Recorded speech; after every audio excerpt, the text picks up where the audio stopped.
Nhasi chakabvunduka kuUnited Kingdom tirikuona kuti paThe Flare Summit iri kuonekwa nemunhu wese kuti aiwa amai Auxiliary Mnangagwa vanonoatenda.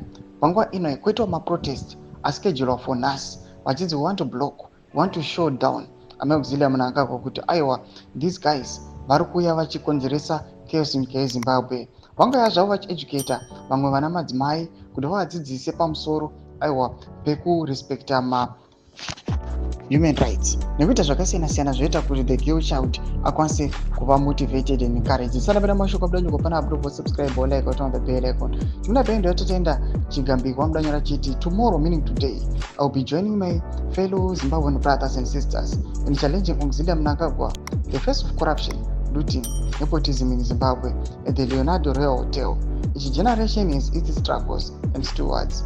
I have chosen to be located with those who are bold to confront the corruption regime of Emmerson Mnangagwa and PF.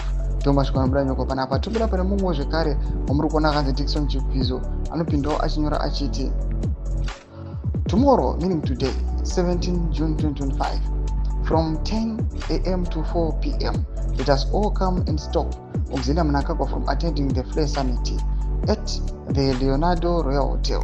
Many families in Zimbabwe will never be together again due to political persecution and economic crisis. Anobvoya achitaura mashoko achiti aiwa toda kubloka aiwa amai Auxiliary Mnangagwa kuti vasaatenda the Flare Summit. Inoda kuti ndo vanhu vari kukonzeresa chaos.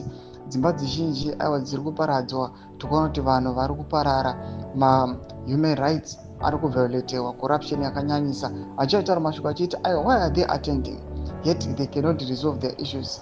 Variwo vari kutokonzeresa chaos munyika.